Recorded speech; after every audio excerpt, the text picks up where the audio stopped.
us. I said, these are people. He said, what are we going to do? He says, we can't help them. Let's go to the building. We'll try to help the people in the building. We went around the corner to the first building that was hit. It was on the far side from us. When we pulled up in front, people were running out of the lobby on fire. The jet fuel from the planes came down the elevators, and they blew open the elevator doors in the lobby, and everybody standing in the lobby was immediately hit with a fireball, and they were incinerated. Most of them were already killed on the floor. They were dead. Some of them staggered outside. Their fingers were burnt off.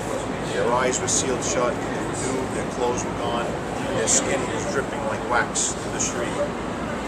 I jumped out of the truck and tackled one of the guys, and that guy saved my life because I stayed down with him, and my guys went up into the building. They were all killed.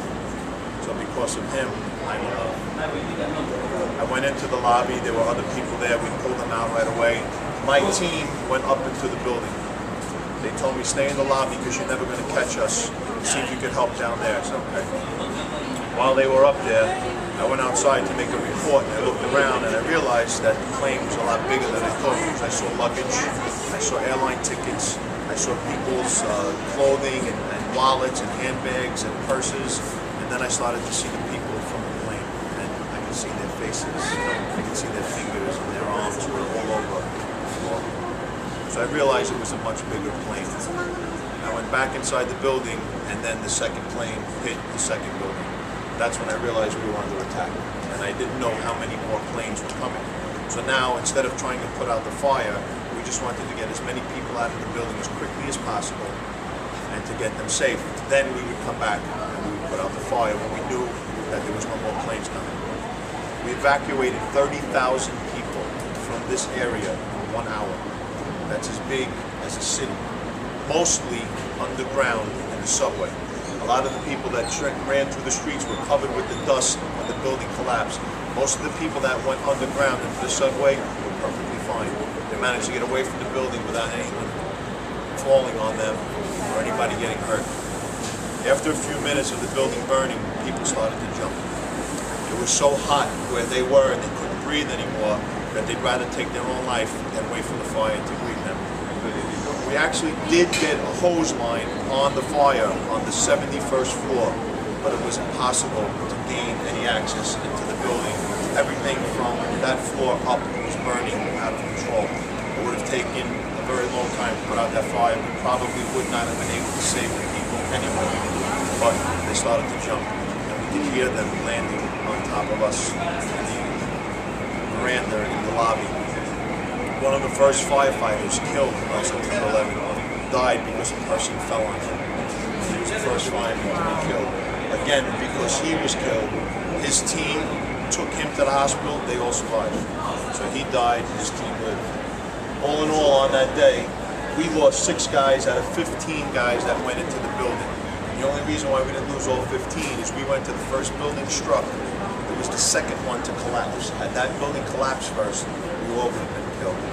Myself, I was in the lobby when the South Tower collapsed. The lights went out, I got hit with hot ash, I couldn't breathe, I got picked up off the ground like I was a piece of paper and tossed around in the air. The force of the building coming down right next to me. I was with 40 other firefighters, they were all killed. I survived.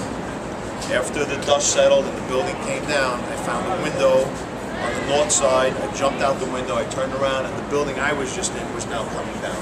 So now I had to run from that building because I thought it was going to fall like a tree and it was going to catch me. I wasn't going to be able to outrun it. I ran about 2 blocks and then the building went down on itself and I just laid in the grass and I got covered with that dust that you see in all the videos. I managed to come up afterwards and I realized that the buildings were gone. And I thought at the time about 10,000 people were killed. Thankfully I was wrong, but I said there was still a lot of people in those buildings. I was ready to leave at that point. I figured I did my job for the day. I got through to my family and found out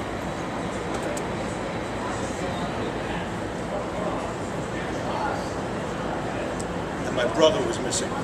He's also a fireman. So I thought I couldn't go home, not knowing that he was in here somewhere. Even if he was killed, I had to find him. So I turned around and went back into the trade center, back into a big pile trying to look for him. And nobody knew where he was. Nobody knew where his company was. He thought I was dead for sure, because he knows I work here. So when he got here, he said, my brother is dead, there's nothing I can do, let me try to help. About 5 hours passed, but I did find him, and he was alive. And then we were both able to go home together. And then I think how many families did not have their sons come home, or the fathers, or their mothers, or brothers and sisters. Everyone that was killed on a beautiful September morning, thinking they were going to work, not knowing they were going to be under attack, part of the biggest event in history on United States soil. All in all, there were 2,795 people killed on September 11th. Of those 2,795, 343 of them were New York City firemen. It's more than 10% of the people killed on September 11th. Not one of those firemen started the day off in that building. So every one of them came here to save some people. They all sacrificed their lives knowing that they could not possibly go home that night. 23 New York City police officers, 37 Port Authority police officers all sacrificed their lives.